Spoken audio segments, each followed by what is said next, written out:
brought to you by Nova शुद्ध घी। जब जब खाए दिल खुश हो जाए, सदियों का नोवा शुद्ध देसी घी, सपना स्वस्थ भारत का। I love घी घी घी घी घी घी। आखिरकार एनडीए में सीटों पर फंसा पेच सुलझ ही गया और एनडीए में सफलतापूर्वक सीटों का बंटवारा सामने आया। लेकिन ऐसे में सवाल ये कि आखिर बीजेपी ने नाराज मांझी और कुशवाहा को कैसे मनाया? सीट शेयरिंग पर फंसा पेच बीजेपी ने कैसे सुलझाया? 15 सीटों की मांग पर अड़े मांझी को और 10 सीटों की डिमांड कर रहे कुशवाहा को 6-6 सीट पर बीजेपी कैसे लेकर आई? बता दें कि बीजेपी ने मांझी और कुशवाहा से हर दौर की बातचीत में सबसे पहले तो उनसे दावे वाली सीटों पर उम्मीदवारों का नाम रखने को कहा। बीजेपी ने इन दोनों सहयोगी दलों से बातचीत के दौरान ये समझा कि मांझी और कुशवाहा दोनों ही अपने परिवार के लोगों के लिए पसंदीदा सीट चाहते हैं।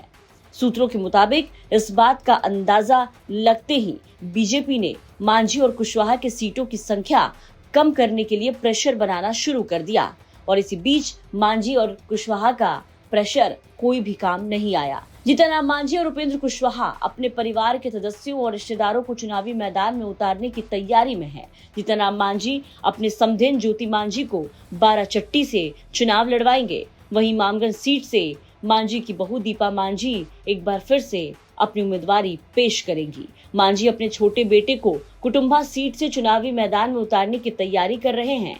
वहीं उपेंद्र कुशवाहा की अगर बात करें तो उपेंद्र कुशवाहा भी अपनी पत्नी, अपनी बहू और अपने बेटे को विधानसभा चुनाव में सेट करने के प्लान में हैं। सासाराम सीट से कुशवाहा अपनी पत्नी स्नेहलता को चुनावी मैदान में उतारेंगे। महुआ सीट से कुशवाहा अपने बेटे दीपक कुशवाहा या फिर बहू साक्षी मिश्रा कुशवाहा को चुनावी मैदान में उतार सकते हैं। इसके अलावा कुशवाहा ने दिनारा सीट से आलोक सिंह और उजियारपुर से प्रशांत पंकज का नाम रखा है, जो कि नए चेहरे हैं। कुल मिलाकर के देखें तो लंबे खींचतान के बाद आखिरकार एनडीए में सीटों का बंटवारा हो गया। सीट बंटवारे के बाद इस बार जेडीयू और बीजेपी बराबर सीटों पर चुनाव लड़ने वाली है। जेडीयू 101 और बीजेपी 101 सीटों पर चुनाव लड़ेगी। इस बात की जानकारी बीजेपी नेता धर्मेंद्र प्रधान और जेडीयू नेता संजय झा ने सोशल मीडिया पोस्ट करके दी। सीट बंटवारे के तहत इस बार जेडीयू और बीजेपी को 101 सीटें जहां मिली तो वहीं चिराग पासवान की पार्टी को 29 सीटों पर चुनाव लड़ने के लिए दिया गया। इसके अलावा जीतनराम मांझी और उपेंद्र कुशवाहा की पार्टी को 6-6 सीट मिली है। लेकिन इस पूरे सीट बंटवारे को देखें तो 14 सीटें जेडीयू को छोड़नी पड़ी है। भाजपा की 9 और हम की 1 सीट छूटी।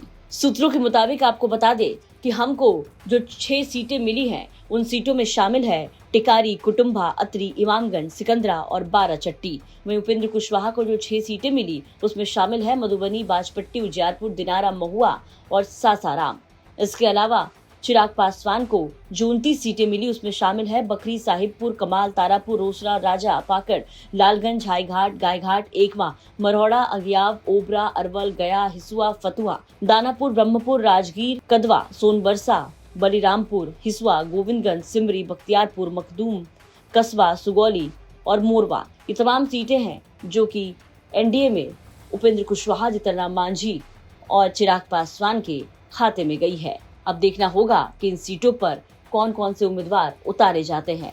पटना से शशि भूषण कुमार के साथ ब्यूरो रिपोर्ट, बिहार तक।